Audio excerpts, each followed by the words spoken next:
Is the product management mindset, the product mindset so critical? I'm going to talk about the criticality of this mindset. Now, what is a product? Put your questions in chat, please, not QA if possible. Chat's much easier for me to work with than the QA section. I mean, it's good and all, but it's much easier just to sit there and work through chat for me. What is a product? So we're going to talk about what a product is. Product versus project. I'm going to get into product life cycles because we do. I love Jack Reacher. I love it. We're going to get into product life cycles because in deployment of the solutions that we build, we don't take that into consideration. And I'm hoping that's one of the things you get out of this is that you just can't dump and run because people adopt things over time.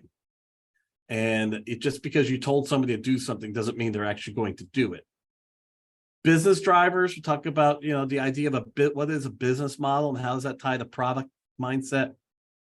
Very high level research, very high level customer 101, because that could be a whole session in and of itself. And then I'll jump and end with tools. So we'll talk a little bit about lean startup and we'll talk a little bit about design thinking again at a very high level. So why is this important? Because I said so. No, not at all. This is a phenomenal book. I just did a presentation live this week and someone was reading it. We both came to the same conclusion that Mr. Talib is very, very, what's the word again? I just forgot it off the top of my head. Very pompous, very, very, very full of himself. And you could see that in the writing. But the research he did for this book, The Black Swan, can be terrifying. And the fact that planning and designing will not catch the black swan.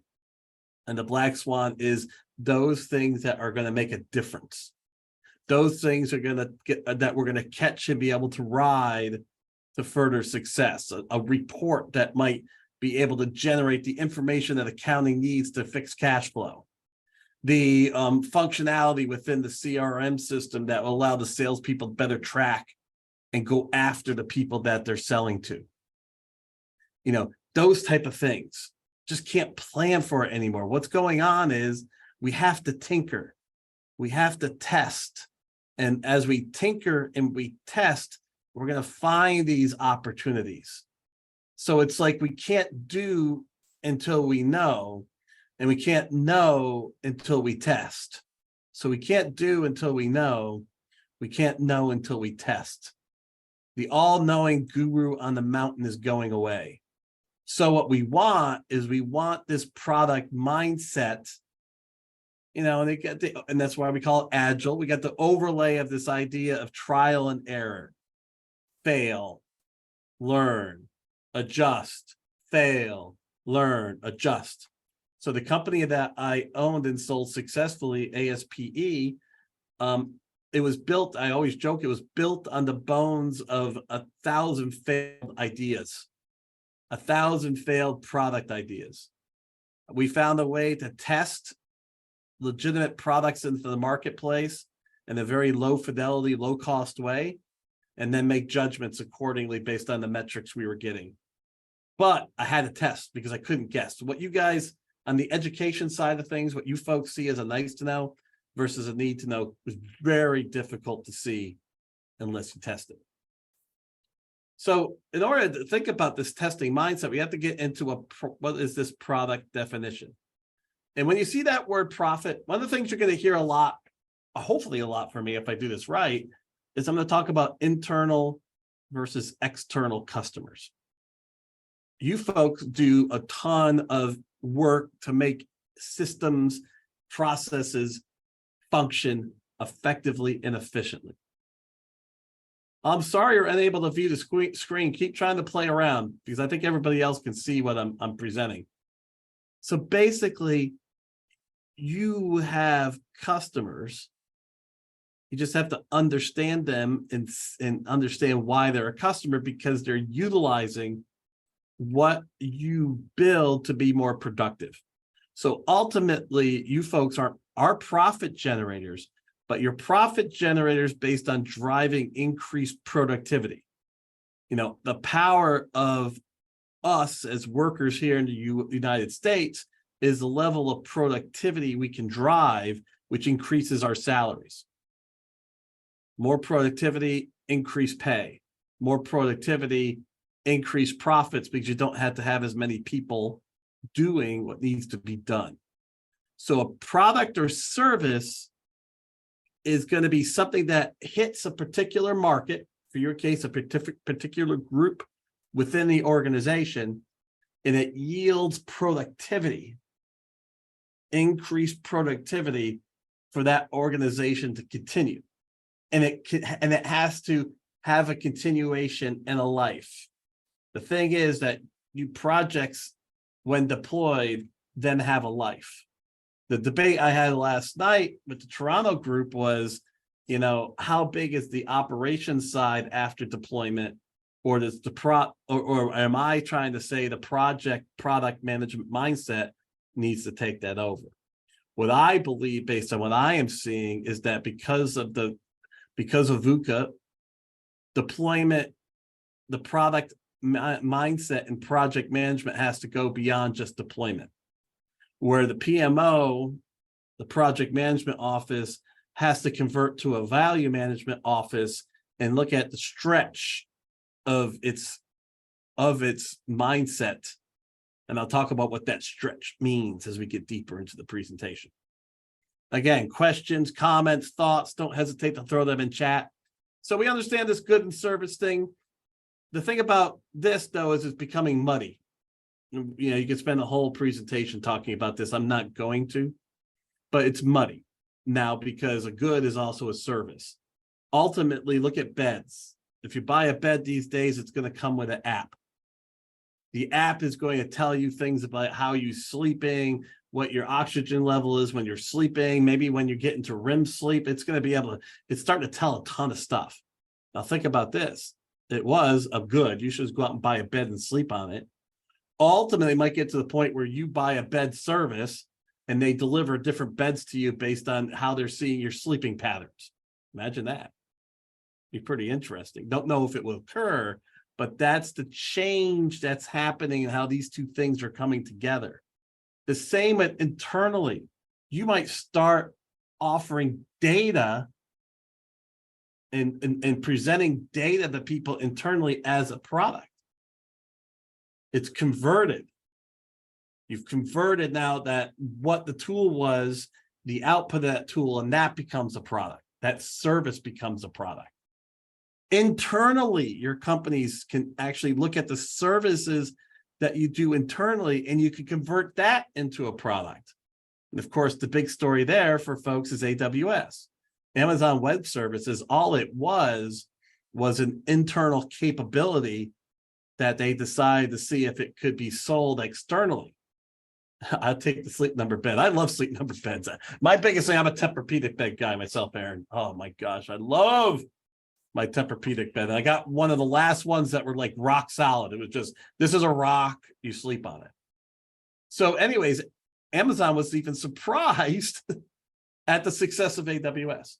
So you see a lot of companies now with strong capabilities internally looking at trying to flip it and see if they could sell it as a product, as an external product.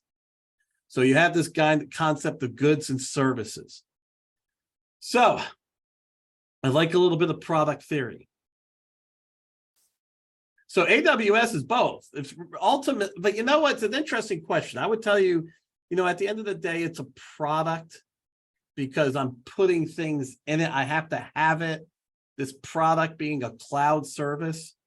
But you could debate that it's also a service, but ultimately it is something I have to use to order to gain profits because I'm increasing productivity by using it. And I'm gauging my customer in a different way. So product theory is a blast. This is the external mindset. So I've been doing product management now for about 20 years. I've easily launched at least 500 different products plus into the marketplace. And so when I look at things now, it almost becomes like system 2 flow. That's the whole Daniel Kahneman system 1, system 2 thinking. The idea that I first look at my organizational capability. What I'm thinking about, is this something we can actually do? Is it something that we have to build? Is it something we have to buy? Is it something we have to rent, or partner for? And then, is it worth building? You got internally, you make some of these same decisions. Or should I go rent it for a while? Basically, all AWS is rented storage.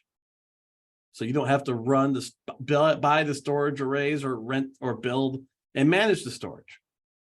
But first and foremost, value creation. You want to build something that someone's going to exchange something to get it. This is a web seminar. You exchanged your time to attend this session, right? Assuming that you're going to get value. I hope you do.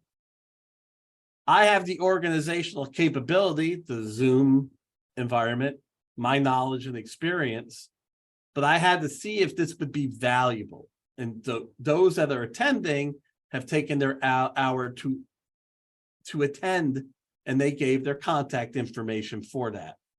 So there is an exchange. Value creation is trying to get to the point of how much level of exchange can you get for what you're creating. Now, the best thing happens when you have a high amount of value and you have a very simple organizational capability to deliver it. That's called storage. Apple charges me 99 cents for storage every month. They pay about a penny for that. That I call margin magic. That's again another conversation we could talk about. Ultimately, the last piece for me is competitive understanding.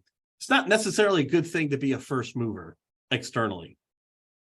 I like, sometimes watching what people are doing, because usually the first movers are working within a very small universe size. And I'm looking to see if there's a second or third degree of interest before I jump in. So these three filters can be very powerful, or are not very powerful, I'm mumbling there, are critical in thinking about external products. Now, most of you on this call work on internal services and products and services, or both. So now we got a different diagram to look at. First off, we go now to desirability. And what you want to be thinking about internally is, am I willing to exchange my time to not only learn how to do this, but then to continue to do it? Have I been shown enough? Do I desire this?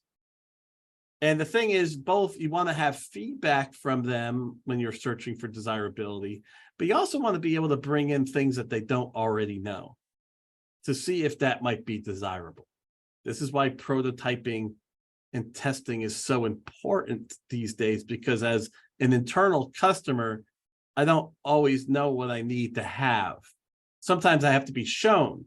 As an external product manager, that's my job. I want to build things that not only do I think people want and they know about it, but also things that, based on what I'm seeing, they need, but they haven't really thought about it. Now, feasibility goes back to your organizational capability. Do you have what it takes to actually do it?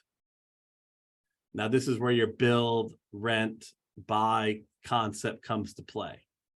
But the bigger one, to maximize productivity, you're looking at viability. Can you scale and repeat that which you're going to do? So it's one thing to see that we have something. It's another thing to see if we can scale and repeat it. Or we may build it first, but ultimately we know we have to make it viable. And you can get in trouble with this. I've had built products that people were interested in, but we could not do it effectively and efficiently enough to provide the proper return. But I'm also of a school that says any revenue is good revenue, because you're getting customers to engage you, then you can figure out other things to do for them. And I think that some of that adage holds true internally as well. So you have these filters. So what I'm saying to you is that when you consider any product, internal or external, whether you're using a canvas, whether you're using an Excel document, whether you're using your brain and remembering these things, you want to be documenting your thoughts, and it should be a living document. What is the viability constraints? What is the feasibility constraints? What are the desirability constraints? And I added one thing to this from our class. I added what other people are doing.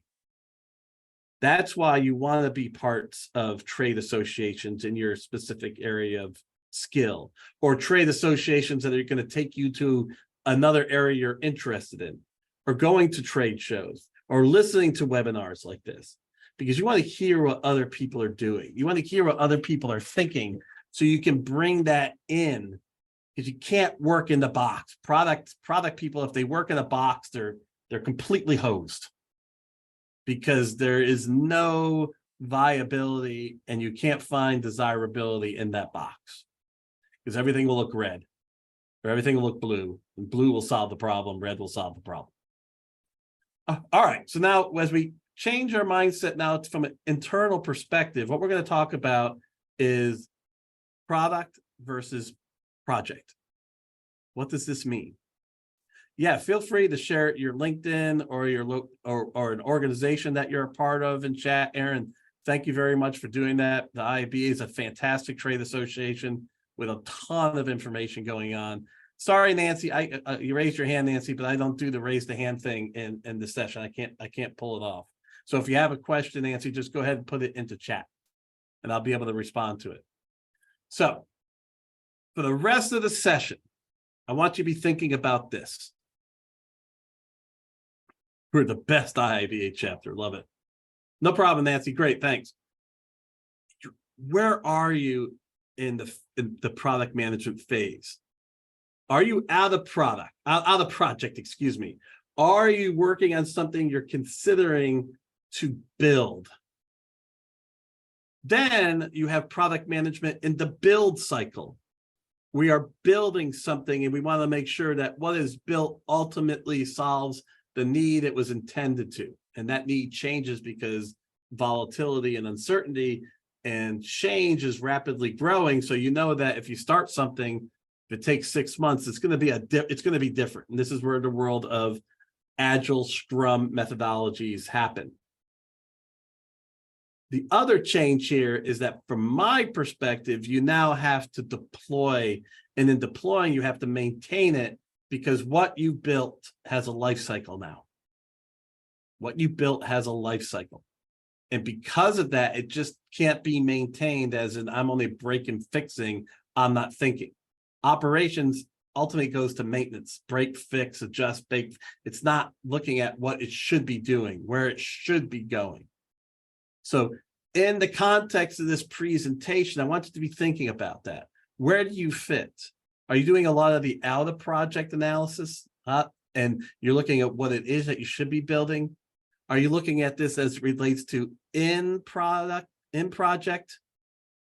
And then finally, I'm asking all of you to consider what it would mean to take that mindset after deployment. So, yeah, because what I'm trying to say here is that product management is going to be looking at things as a product manager. I saw the question before, Chitan. As a product manager, I live this life. I have a product idea. I have a group of product ideas. I want to figure out which one is valuable enough to build. All right. So I have testing. I might use lean startup in that phase to help me test ideas. Then I pick something that I know we should be doing. As a product manager, I'm involved in that Scrum project most likely, or a hybrid Agile project most likely, or maybe even a waterfall project. I'm involved because I want to make sure that there's a mindset about the evolution of things going on as you're doing the work. Then I was involved, so I know what was finally built, I believe, is going to be the most value for the current state of the universe. Then as a product manager, I ultimately have a bunch of stuff going on that I have to measure and adjust and decide to update it, up to fix it, make it better, or maybe to kill it. That was my world. What should I be building for the future? When I pick something to build, do it the best you could possibly do, and then finally be able to manage the stuff that I've got. Okay, see, but I've seen a project management role in product management as well. Yeah, you don't want to, what you got to say is that you have to run the project inside of the in project work. You got to run the project. So you're going to run a project under times, cost, and scope, as this slide says, because you have to have an output and you have to manage budget. But also, you have to have the product mindset to understand that outcome trumps everything. Outcome trumps everything. Impact trumps everything. What I'm saying is that when you are in projects, you want that project manager, if they don't have a product manager supporting them, to look at outcome as the most critical thing, because it's that outcome that produces the value that you need and what you're trying to do. So yes, you have both. Sometimes it's like wearing both hats, like in the BA project management world in the early stages of business analysis. What you found out is that the project manager liked to wear both hats, but they realized they couldn't because there's so much involved in running the project that, you know, they weren't giving enough time to the requirements gathering, internal requirements gathering that was needed. So a business analyst basically does very detailed work that's in the realm of being a product manager. And the product manager is orchestrating not to get the project done, but to make sure that what is being done can sell. And when I use the word sell, remember, externally, it's an exchange. Internally, it's time. Am I going to take my time to use what you built? And because I'm taking my time, am I more productive? That's the questions to be asking. I don't know why my slides are being goofy. So when you look at this a little bit more deeply, what we want to do is we want to be able to do the out of project testing, and whether it has a project manager mindset, a project manager using a product management mindset, whether it's a BA doing service design or a BA doing solution design, you want to be focused on testing different things. What might work, what will work, what's going on, because the more you test up front, the less output you need. I want to be sure that I can build what is needed and valued with the least amount of effort. Think about it this way. The more I don't know, the more I have to build to protect me from what I don't know. The more I know, the less I have to build initially to get impact. Once I get impact, then because I'm also managing the after deployment, can I grow that thing out? A case in point for me is that I would minimize what my product was to a prototype that could be on a brochure and send that out to get an outcome. An outcome being people engaging that and saying they're interested in taking what was on that brochure. If I saw the right cues, then I would do a minimal value of MVP, minimum viable product, and send that to market. And then if it scaled, I updated and grew that product into something that could be seen as extremely valuable, not just for what it was delivering, but all the other valuable components around it. So what I like to call this is that there's also a diminishing return on quality during the early phases of coming up with what is needed.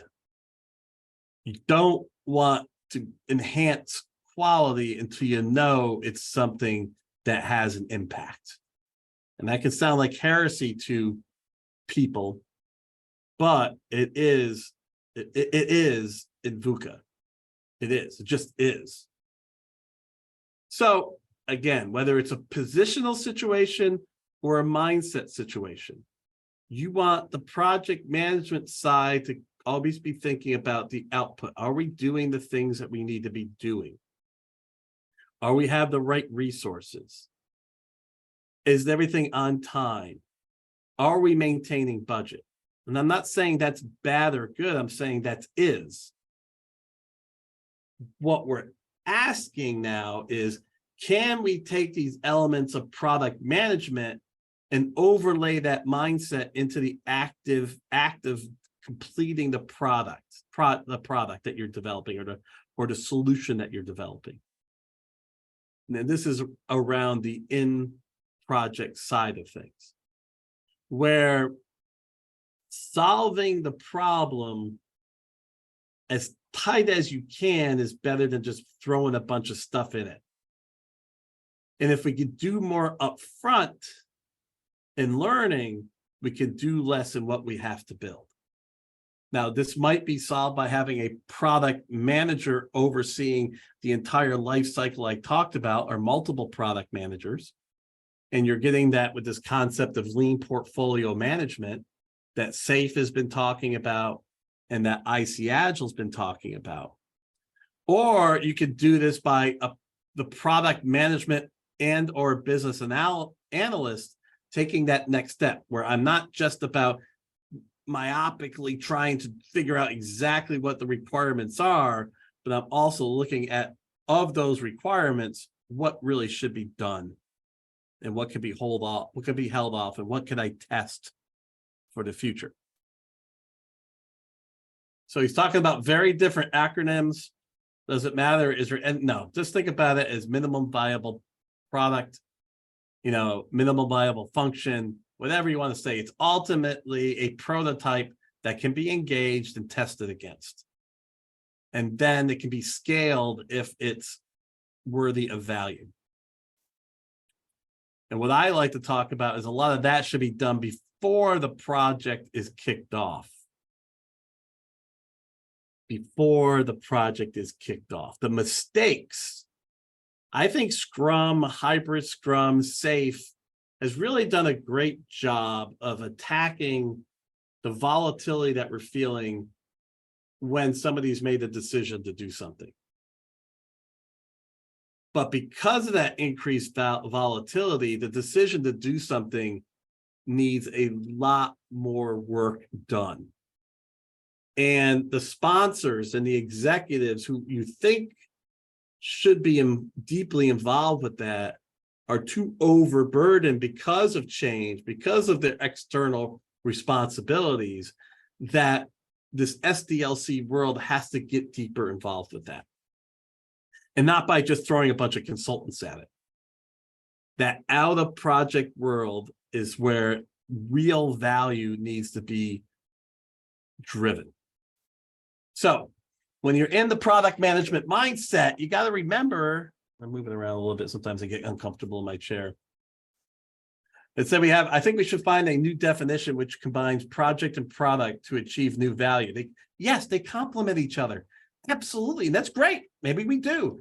There's a complement here. What I'm saying is that if you can overlay this to the end project side, you're going to get better value regardless of what methodology you're using. Now, Scrum tries to do this based on its framework itself. But what I'm saying is the mindset should permeate across all aspects of the SDLC and the understanding of this. And then also I'm debating that we need to bring this, sorry, my cable's all over the place. We need to bring this to the analysis of what should be done And we have to do this product mindset after deployment. Man, there's so much money, productivity to happen by just reevaluating and redoing the things that we have. And operations and maintenance can't do that. So everything has a life cycle. Everything has a life cycle. We have to look at that. Once we introduce something, it doesn't die. It doesn't die to us.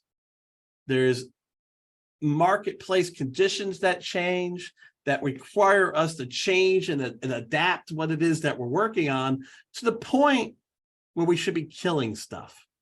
What happens in SDLC environments, because we don't carry this, is you have this old chaotic system with about 1,000 patches on it, because all maintenance did was patch the crap out of it. Next thing you know, you got so many patches on it, you don't even know where the patches begin and where the patches end, because you just covered it up. Whereas if you're doing from a product mindset, hey, that technology has reached maturity, maybe instead of 1,000 patches, you only did 250, and then you bring something new in. And of course, something new scares people, but the opportunity cost of not doing that needs to be shown. That's a product mindset.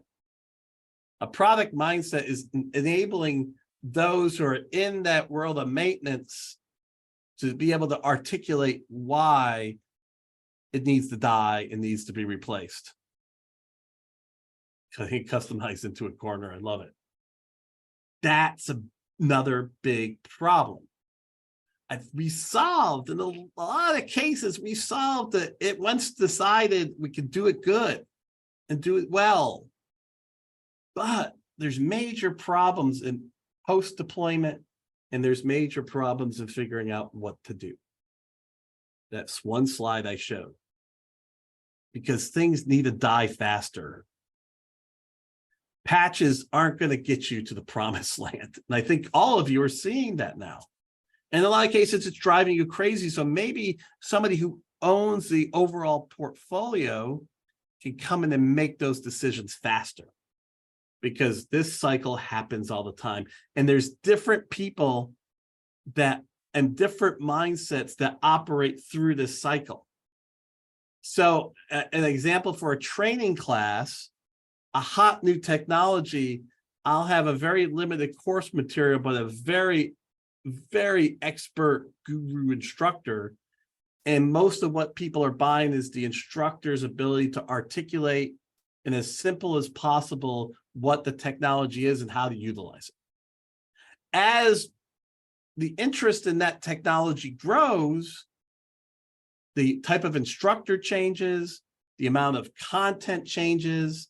You may ultimately add e-learning, because e-learning is easier to engage, especially at maturity level. And the instructor becomes more of a facilitator and an educator and less of a guru. And I think some of you might have gotten into an example of where you had an educator guru trying to teach a very hot new topic, or you had a guru trying to teach an old topic. And that both are bad. But this is part of the life cycle mindset. And you overlay that with adoption, you can see some of the problems you're facing. Overlaying this with adoption, not just seeing them as separate. And I'll talk about that in a second. Questions or thoughts at this point? I'm doing a time check here to see how I'm doing. I'm a little bit behind. But thoughts and comments, any books that anybody wants to share, any additional feedback you want to share, don't hesitate to do that. So the adoption curve, this is it. This is it. I mean, nothing has changed here. And it drives me crazy because I see people deploy projects, services, and just walk away and think that everybody's going to do it. Not going to happen. Every product manager knows that there is this adoption cycle, and you have to know and support when they possibly might, when your product crosses the chasm and it becomes more used, or is it not going to cross that chasm? It needs to be killed. What we want to do is we want to utilize and we want to pinpoint these early adopters here on this left side. so that we can use those people as part of our testing in the out of project phasing. Because even though it's an opportunity cost and the time of them doing their real jobs, a lot of these folks aren't necessarily the best people at their jobs. A lot of times the best people at their jobs are in that early majority and late majority. They don't care about the tools, they're just doing their work. So there isn't as much inefficiency as you would think in getting these early adopters to participate. On the external product side, we call this agile market entry. Chris Morrison does a ton of work on this. These are people that are cowboys, rebels, troublemakers, as Chris calls them, on the external side, and they're always out there trying to find the new ways and the new things. And they're not necessarily maybe the best salesperson or the best product manager. Here's one important question: where does product vision, product roadmap, product? This falls into out of project. Stan, that's all related to out of project work. What is the vision for this thing? Out of project. What is my roadmap? Out of project. What is my strategy? Out of project. What you do when you get in project is you make sure that those three things are still viable, or if it has to be changed while you're building it. Doing Agile right, transformation without chaos is really good. Stephanie, thank you for sending that in here. But that's the thing. When you're in project, it's not the fact that you're locked into a vision or you're locked into a roadmap or you're locked into the strategy. It's that you are seeing if that changes as you're doing the work. But the vast majority of that stuff should happen out of the project and should be tested using testing techniques that, you know, future state product managers, future state solution designers, future state internal management consultants would be using. The product lifecycle and vision road mapping are two different things. You're getting things mixed up. When I'm working and trying to figure out what to be built, I put a vision on it. When I roll a product out, ultimately, then it begins to have a life cycle. And then you have to watch that product during its life cycle. I come up with a concept, I test that concept, then I build that concept, then I see if that concept is going to be utilized. That's where the life cycle comes in. I can't have a life cycle at visioning because there's no way I'm going to know, you know, if that thing's even going to work, or if it's going to make it through the life cycle, or if it's going to make it through its adoption cycles.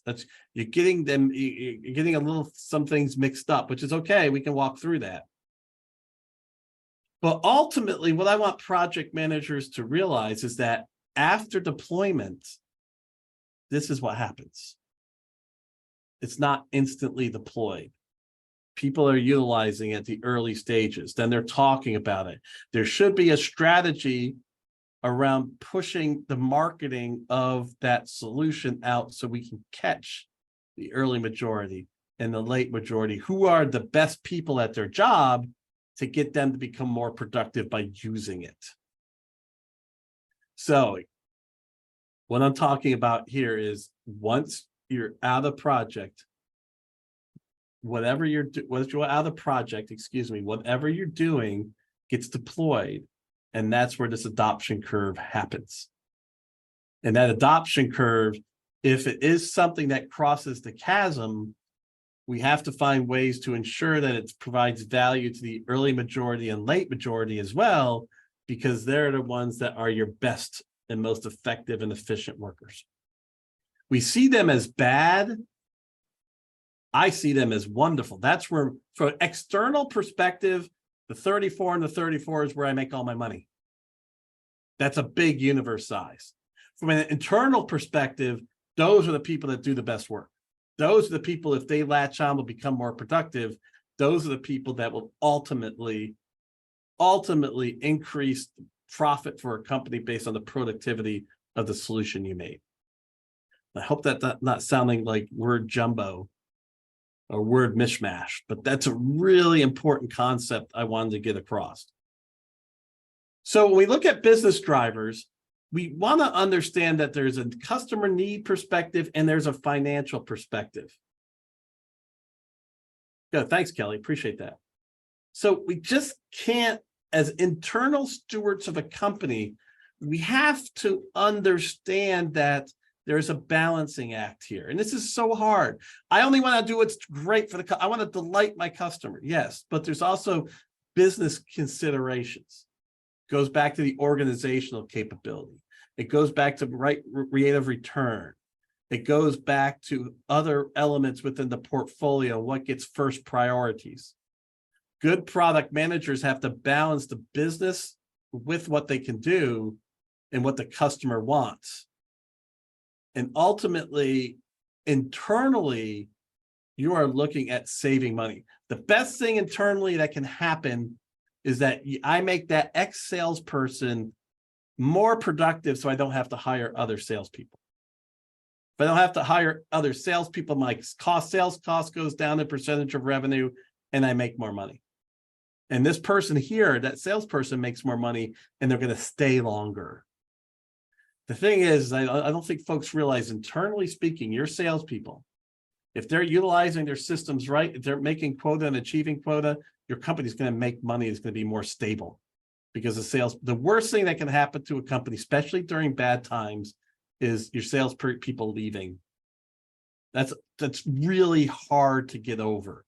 So that's a business thing that we have to be thinking about. Internally, you're thinking about balancing what's my CapEx, how much CapEx do I have, how's that going to affect OpEx, and then where does my rate of return come into? And good project managers on this understand this concept.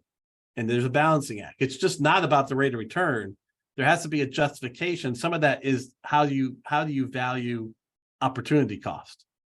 Same with a business. A lot of businesses, you see these multiples, it's goodwill. There's a whole element of buying a company, which is goodwill, which is your thought about what could happen to this thing, how it could grow. In product world, it's not just rate of return, it's also painting the picture of what would happen if you didn't do it, and being able to articulate that. All right, so, okay. Is it okay not to have a project manager in product development using Agile, or does the product manager owner manage? No, you have to have both. Both. Yes, you need a project manager in this process. The only thing is we want the project manager to understand these concepts and constructs. So the product manager's job is to align this and get to a business model. A business model that helps you tie in your desirability, your viability, and your feasibility. And realizing that what I'm trying to do is, on the feasibility side, I'm trying to reduce the effort to get to test whether it's valuable or not. I want to reduce the effort. That's where there's a declining return on quality during your testing of what should be done. We got to realize there's lots and lots of failures in this. So product manager handles different responsibilities in different companies. What's the most impactful aspect of product management? The most impactful product management impact is the ability for them to support the out of project work, to be able to do the customer analysis, internal and external, to do the organizational capability analysis, to do the viability, feasibility analysis, to be able to test which of these things should be brought into project. That's the biggest value out of project. In project, the value is that they are making sure that if we have to adjust strategy, vision, roadmap because of the changes that are going on during the course of the project. And then out of project, the product manager is critical for making sure that you don't over maintenance things you build You kill when you need to kill, and you roll out when you need to roll out, so you get extra value, and don't spend a ton of money on maintaining something that you could have killed in the first place. And Aaron, that's a good thought there too as well. So ultimately, you take this risk because the risk is greater for doing nothing than testing and failing. That's the part of what you have to believe, that because of the volatility that we have in this environment, because of the challenges associated with change, we have to believe that the cost of failure is less than the cost of not doing.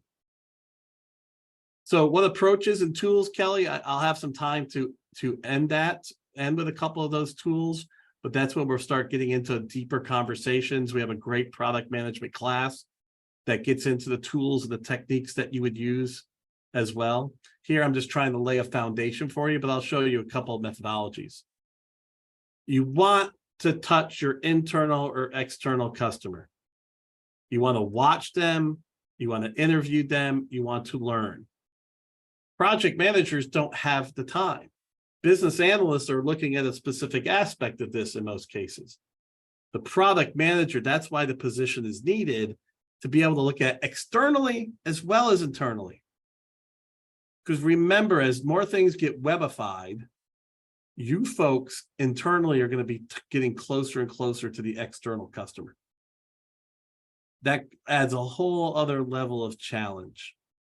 And that's where the product manager can come in using the techniques of customer research and customer interviewing, both the external customers and those internal customers that are engaging them with the systems they're building, to be able to understand and get to what the next step should be smarter and faster. Understanding your persona, that's a tool, Kelly, that a product manager uses. Business analysts also use it, but I have a very strong persona on project managers. I've been selling to project managers for about 18 years now. So when I look at a project manager between the ages of 30 and 55, they come in later because they have to have skills and understanding and knowledge. They can't just come in most cases and be a successful project manager. They end earlier in life because it's a very stressful job, and they usually move into operations. 60% male, 40% female. Sometimes it's getting up to 55, 45. Very detail oriented, very structure and process oriented. I market to them with more specific information, boxes of information, something that looks serious. Project managers don't respond to starbursts and big special offers. 2 incomes, own the house, 2 cars, 2 kids, 50% have master's degrees of some type. I know the persona. So now you don't have to go that deep into your internal personas, but do you understand the persona of a salesperson? Do you understand the persona of a finance person? Do you understand the persona of an operations person or a customer service representative?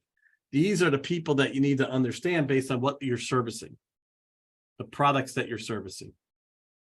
Thing I'm going to say about research, and this is another tool, is research. You have to research, but your research has to be balanced. So every time you're doing research, are you balancing that? Would you share some pointers on being more effective at out of project aspects? Yeah, I'm going to spend a good time on one of the tools that's best used for that before we end. So I'll finish up these slides pretty quickly. What I want to say to you about research is confirmation bias and cognitive diversity. The best product managers, as they're looking at the market, ensure that they're vetting their ideas against unlike thinkers. Meaning, I think this way, I got to vet it against people who think differently. That's what cognitive diversity is. Identity diversity is our gender, our race, maybe our religion. And those identity diversity items ultimately impact cognitive diversity. But I can tell you on more than one occasion that I've been with other races of people who are just like me, who thought just like me.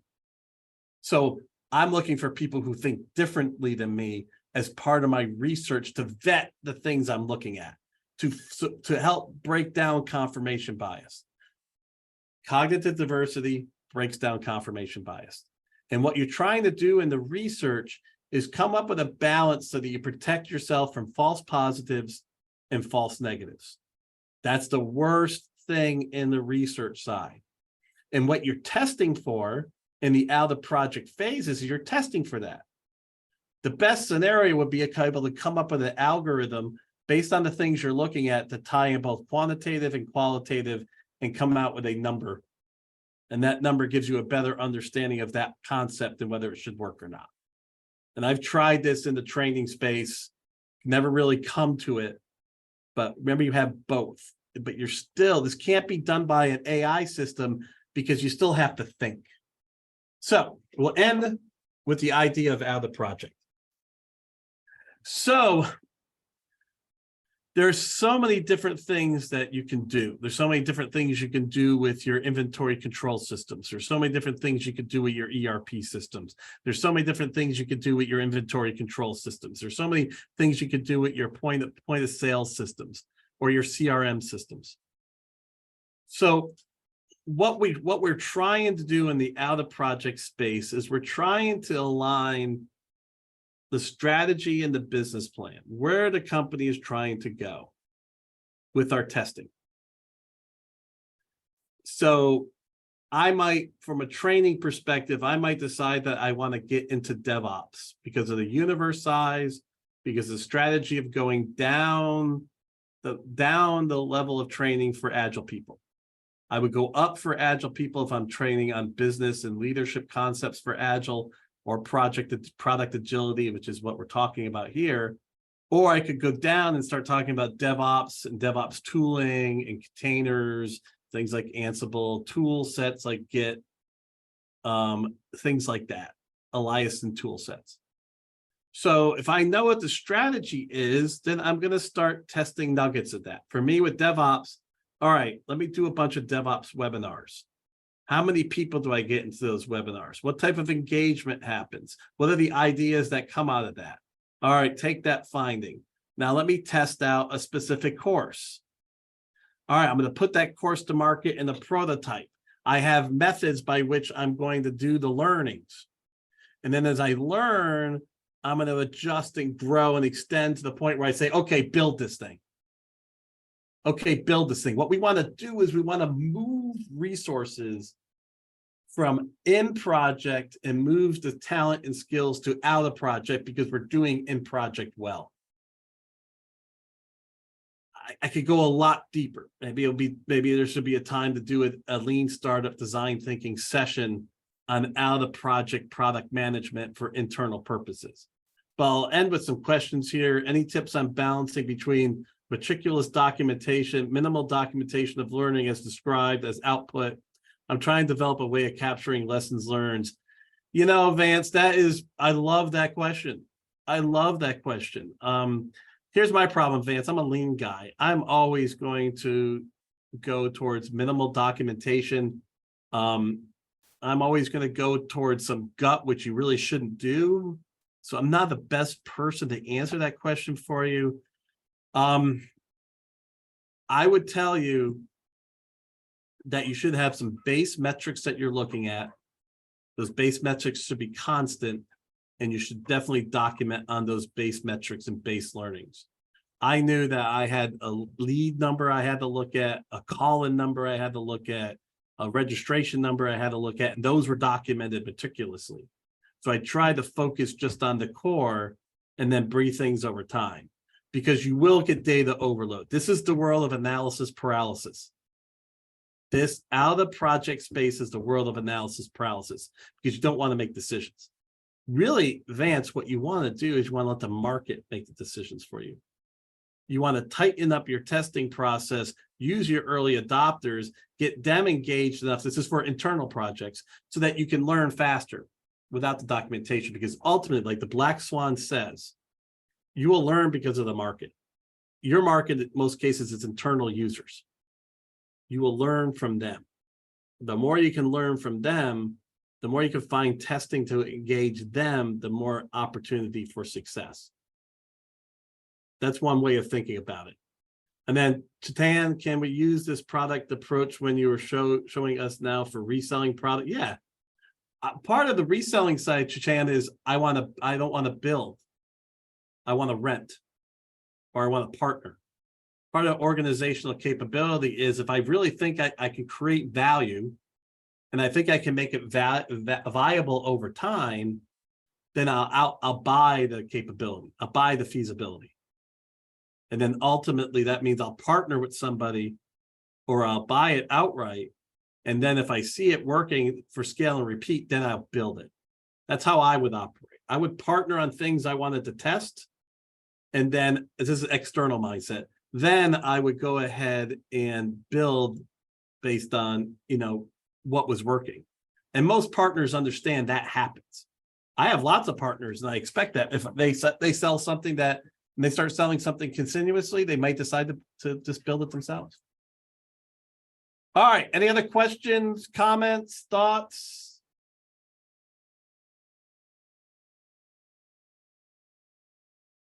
Let's see. I believe you will be emailing. Yes, we send out the recording and the slides as well. Any additional questions?